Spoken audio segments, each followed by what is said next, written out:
kalbasa məhsulunun tərkibində at əti aşkarlandı. Murdar ətlərdən də ola bilər. 20 il bundan qabaq bu qədər xəstəliklər vardı, yox. Üzərində Ukrayna yazılıb, o oradan gəlir. Səninlə maraqlıdır. Ölən olsaydım ölərdim də. Bu günlərdə paytaxt bazarlarından birində araşdırmalar zamanı satılan ucuz kalbasa məhsulunun tərkibində at əti aşkarlandı. Aidiyyatı qurum hərəkətə keçdi, müəyyən tədbirlər görüldü və məhsul satışdan yığışdırıldı.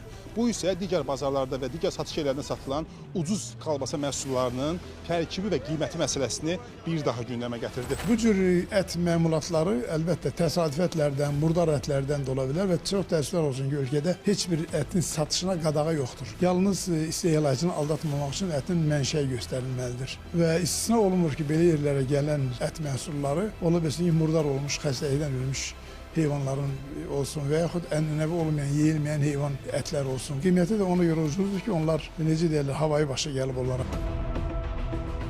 Bunun üzərində var istehsal tarixi, istifadə müddəti. Qardaş. Bir dənə istehsalı buna bağlayırlar. Bu məhsulu alıramsa, üzərində heç bir məlumat yoxdur, kağız yoxdur. Budur deyirsiniz, amma orada mən heç görmürəm. Bir alıcı kimi gəlsəm, onda da mənə maraqlı olacaq, amma bilməyəcəm.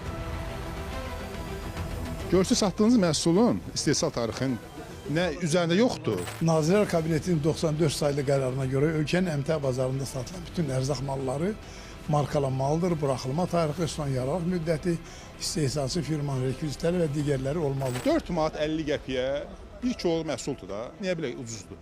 Yəni ki, şübhə yaradır da, məsəl üçün mən bir alıcıdır.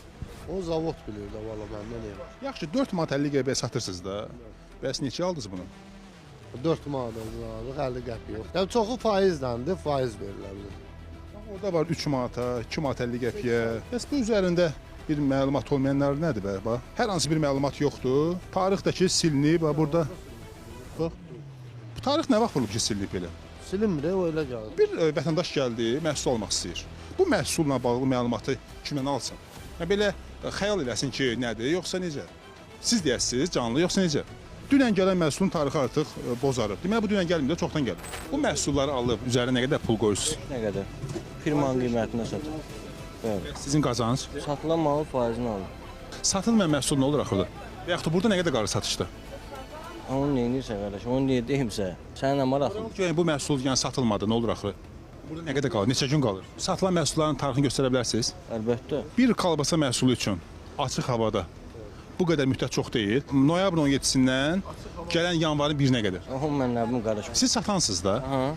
Alanda sizi tanıyır. Kalpasa satışqa heç kim deyə bilməz ki, orqanik təmiz məhsuldur. Ətin kilosu 20-25 manatsa onu da hələ sümükdən ayırıb. Sənə sümüksüz ət verirsə, git gör qəssab neçəyə verir.